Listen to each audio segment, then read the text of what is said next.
But we have to take note that in a technology investment plan, it must be emphasized a positive school culture attuned to early student warning signs, paired with consistent support and routines that help students to recover both academically and emotionally from disrupted periods of learning. The second strategy that we should do in order to sustain educational technology integration is the creation or formulation of business continuity planning. Business continuity planning is the process that involved in creating a system of prevention and recovery from potential threats to any company, like any institution.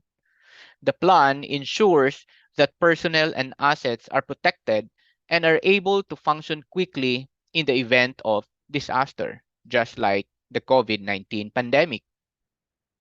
Business continuity plans are prevention and recovery systems for potential threats such as natural disasters, cyber attacks, and any other potential threats. BCP is designed to protect personnel and assets and make sure they can function quickly when disaster strikes. And it should be tested to ensure that there are no weaknesses which can be identified and corrected. Schools must continue to establish their business continuity plans specifically on IT disaster recovery and business continuity. Suggested items based on the study that I conducted includes backup and recovery site should be identified. The institution should have a documented and tested disaster recovery and business continuity plan in place for critical applications. Another item that should be included in the ICT business continuity plan in education, likely threats that might cause disruption of the institution's operation should be identified and potential mitigation factors explored. Fourth, the institution should have a budget for disaster recovery. Fifth item that can be considered, all critical departments at the institution should be involved in the planning of disaster recovery and business continuity plan. Six, issues of DR and business continuity and resilience should be routinely included in every discussion about new technologies at the institution. And seven, possibility of partnering with other local or regional organizations or international organizations for sharing the cost of offsite storage or facility and equipment use should be explored. Those are the seven components that I included in my paper on the ICT Business Continuity Plan in higher education institution. Other components that I'd mentioned include equity issues, instructional support, internet and technology support, and social emotional support.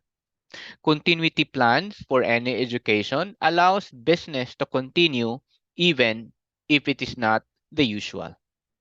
The third plan that we should emphasize for us to sustain educational technology is the formulation of learning continuity plan. Continuity of learning is an emergency response to ensure students can stay on their learning pathways during an interruption such as prolonged school closure, just like what we had during the COVID, or absence due to illness, natural disaster, conflicts, or weather events, just like any typhoons. There must be a provision of technology enhanced flexible teaching and learning approaches and strategies in all syllabi. Learning continuity plan should include four parts: an outline of the tools and resources available to faculty and students, a high-level description of definitions of success in a distance learning model, expectations for student engagement, teacher engagement, content, and many and other forms of engagement. And fourth, distance learning scenarios for potential short, mid, and long term school closures. A learning continuity plan, when considering what success looks like, schools can ask themselves questions about their current approach. One, what is the definition of successful engagement within a distance learning model? How is success defined in the context of asynchronous and remote learning? What does the school already do well with technology? And how can it be amplified according to the definition of successful teaching and learning? How much technology needs to be used to support the desired learning objective? Can curriculum be chunked into smaller units, just like microlearning, that make the learning process more manageable for students? How might the typical curricular pace be slowed to accommodate a remote environment with less contact with teachers? How can a traditional classroom-based attendance tracking be complemented or replaced by asynchronous engagement strategies? Say, for example, not marking students present if they attended a asynchronous video meeting, but marking them attended if they complete requisite tasks. A learning continuity plan must be redefined. It should enable new types of learning activities. It engages students in meaningful interactions with others and course content. A learning continuity plan elevates the learning activities by including real-world skills that benefit students beyond the classroom.